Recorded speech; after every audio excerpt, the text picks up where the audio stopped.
조갑제TV 시청자 여러분 안녕하십니까? 저는 조갑제닷컴의 조세별입니다. 지금 시각은 2022년 1월 18일 오후 5시를 가리키고 있습니다. 김건희 씨 녹음 파일 공개가 아무런 효과를 거두지 못했습니다. 오히려 김건희 씨의 인기만 높아졌는데요.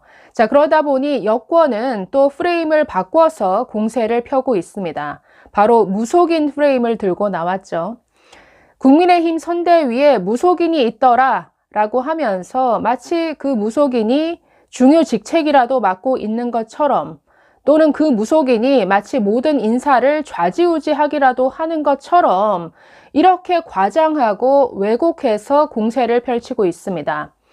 저는 이재명과 민주당이 대체 어디까지 저질스러워지려고 하는가, 마치 지난 서울시장 선거 때의 생태탕 그리고 페라가모 시즌2를 보는 듯한 느낌입니다.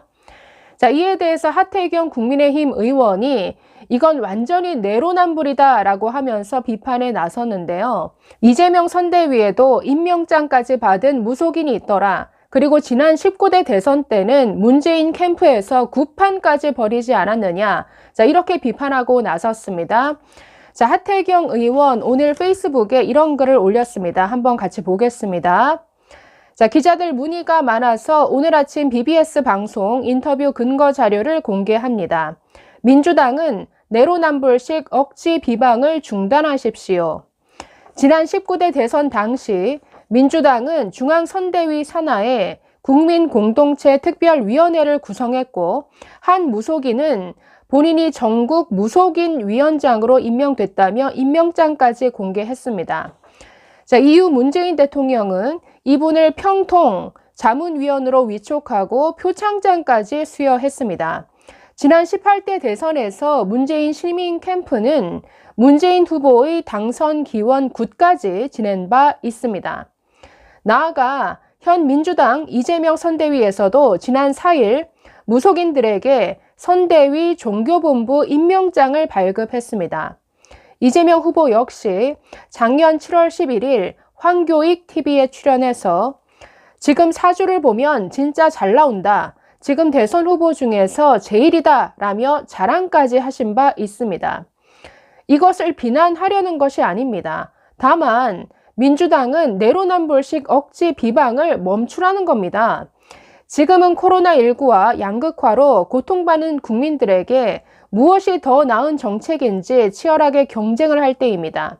국민 염증만 불러오는 이런 식의 내로남불식 네거티브는 결국 국민의 준엄한 심판을 밟게 될 것입니다. 자, 이런 글을 올렸습니다. 정말 내로남불도 이런 내로남불이 없죠.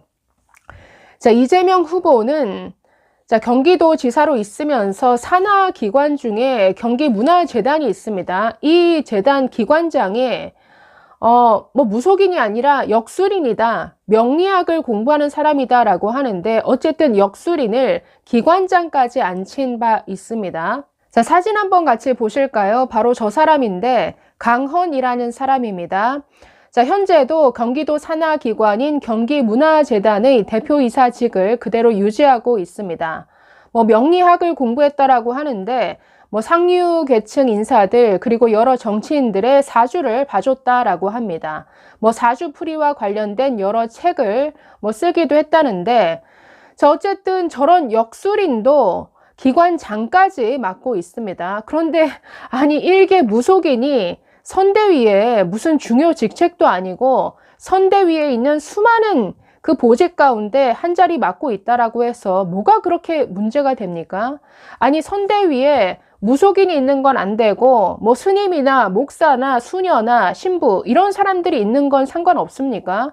아니, 이건 무슨 차별이고 대체 무슨 기준인 것이죠? 왜 무속인은 절대 선대위 근처에 얼씬거려서도 안 된다. 세상에 이런 법이 어디 있습니까? 자, 또 다른 사진 보시면 민주당은 얼마 전입니다. 1월 4일이라고 하는데 종교본부 발대식을 가졌습니다.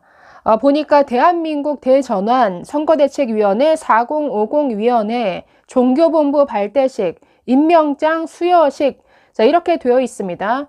보시면 스님 복장을 한 사람도 있고 좀 희한한 복장을 한 사람도 있는데 스님에다가 역술인에다가 뭐 무속인인지 역술인인지 잘 구분이 안 되는 뭐 여러 사람들이 모여 있습니다. 자, 저 사람들에게 뭐 임명장까지 부여하면서 저런 행사를 가졌는데, 아니 무슨 차이죠? 무속인은 절대 안 되고 뭐 저런 스님이나 역술인은 된다? 아, 저는 정말 이게 왜 문제가 되는지 저는 도저히 이해를 못 하겠습니다. 자, 그러면 대통령 주변에 무속인이 있어서는 절대 안 되고, 그럼 깡패나 조폭이 있어서는 되는 건가요? 자, 여러분, 이재명의 정말 측근 3인방 중에 백종선이라는 사람이 있습니다. 과거 2010년부터 2014년 2월까지 3년 7개월간 이재명 당시 성남시장을 수행했던 비서입니다.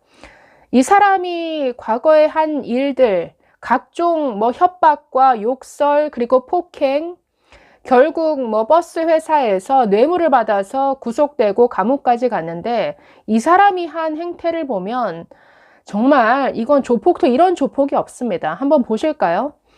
자, 보시면 2012년 즈음에 형 이재선 씨에게 보낸 정말 무시무시한 문자들입니다. 저 백종선이라는 사람이 결국 2017년에 사망했던 그 형 이재선에게 보낸 문자 한번 보시죠. 네, 저 문자 내용을 차마 읽는 것도 참 민망한데, 보시면 똘선이 개망난이야. 베트남에서 노상강도 만나서 총 맞아 되져버려라. 노상강도 당해서 뒤지지는 말고 척추가 부러져서 반병신만 되어라. 평생 못 일어나게. 개 XX. 재선아, 나 7급 공무원 좀 제발 그만두게 해줘라. 그만두고 싶어 미치겠다. 이거 그만둬야 내 맘대로 좀 해보지. 그래야 너 마누라나 좀 편하게 만나지. 난 명박이가 내 편이다. 이 병신 전응아야. 138짜리 붕어 대가리야. 얼른 너 마누라 치마 속에서 나와라. 아휴, 참 읽기도 그렇죠. 제발 좀 그렇게 해. 그리고 전화 좀 받아라, 이 어벙아. 지금 이 백종선이라는 사람은 이재선에게 저런 문자를 하루에 수백 통씩 보냈습니다. 아니, 지금 생각해보면 이재선이라는 사람의 정신 상태가 어떻게 멀쩡할 수 있었겠는가. 그런 생각까지 들 정도인데, 자, 뭐 과거 뭐 채권 추심업자 출신이라고 하는데, 자, 이 사람 이재명의 측근 중에 측근이었습니다. 아니, 이런 정말 제가 뭐 조폭과도 같다라고 하는데, 이 사람의 과거 전력은 정말 화려합니다. 뭐 택시 기사를 폭행하기도 했고, 출동한 뭐 경찰에게 시비를 걸고 욕설을 해서 또 잡히기도 하고, 뭐 아주 다양한데요. 더 기가 막혔던 것은 형에게 이런 욕설과 온갖 협박을 일삼았던 이 백종선을 이재명은 어떻게 했는가? 이재선 씨가 2017년에 사망을 했죠. 당시 이 장례식장에 저 백종선이라는 사람을 자신을 대리해서 조문하라고 보낸 사람이 이재명이라는 사람입니다. 여러분, 뭐가 더 정말 끔찍하고 뭐가 더 정말 소름 끼칩니까? 아니, 대통령 후보 주변에 무속인이 있는 건 절대 안 된다? 그럼 저런 욕설을 일삼는 조폭이 주변에 어른거리는 건 괜찮습니까? 정말 어쩌다가 이런 수준의 대선 후보를 봐야 하는지 정말 기가 막힐 따름입니다. 감사합니다.